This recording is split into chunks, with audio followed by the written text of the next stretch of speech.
Karnataka mining leader గాలి జనార్దన్ రెడ్డి ఓ రాజకీయ కలకంటున్నారు. అభిమాన నేత సుష్మా స్వరాజ్ని ప్రధానిగా చూడాలనుకుంటున్నారు. దేనికైనా రెడీ అంటున్నారు. జగన్తో పాత దోస్తి కోరిక తీర్చుతుందనే ఆశలో ఉన్నారు. బీజేపీ నేత విద్యాసాగరరావు భావసారూప్యత మాటలోని మర్మం ఏంటనే దానిపై అంతా చర్చించుకుంటున్నారు.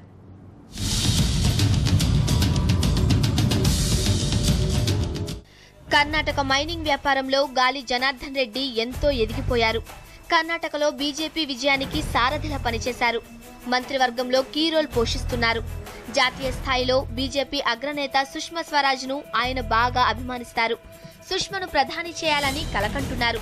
దాన్ని సాకారం చేసుకోవడానికి ఎత్తులు వేస్తున్నారు. కాంగ్రెస్ ని దేశవ్యాప్తంగా నామరూపాలు లేకుండా చేస్తానని శపథం కూడా చేశారు.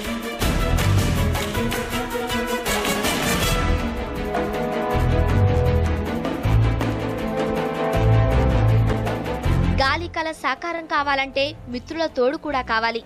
ఇప్పటికే జగన్ కి గాలి జనార్దన్ రెడ్డికి స్నేహబంధం ఉంది. అవసరమైతే అది రాజకీయ బంధం కావడానికి మార్గాలున్నాయి. అదే దిశగా అడుగులు వేసి తన కల నెరవేర్చుకోవడానికి గాలి తప్పకుండా ప్రయత్నిస్తారంటున్నారు. యూపీఏ కూలిపోవాలని గాలి కోరుకుంటున్నారు. జగన్ లక్ష్యం కూడా అదే. అందుకే ఇద్దరి బంధం మరింత బలోపేతం కావచ్చంటున్నారు.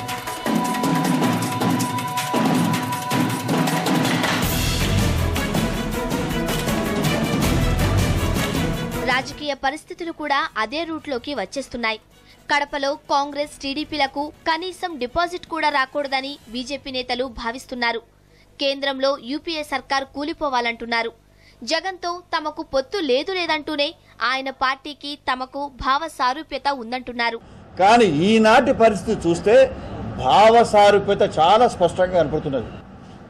తెలంగాణలో మొన్న జరిగిన ఉప ఎన్నికల్లో ఏ విధంగానైతే డిపాజిట్లు పోగొట్టారో తెలంగాణ ప్రజలు, కడప ప్రజలు కూడా అదేవిధంగా వీళ్ళ డిపాజిట్లు కూడగొట్టాలి. అది దేశ రాజకీయాల మీద ప్రభావితం ఉండి దీని తర్వాత రాష్ట్ర ప్రభుత్వం కూలిపోక తప్పదు, యూపీఏ ప్రభుత్వం కూలిపోక తప్పదు. గాలి కలలు, బీజేపీ నేతల మాటలు, జగన్ కదలికలు ఒకే గూటికి చేరే పక్షుల్ని తలపిస్తున్నాయి. రాజకీయ బంధంపై ఊహాగానాలకు తావిస్తున్నాయి.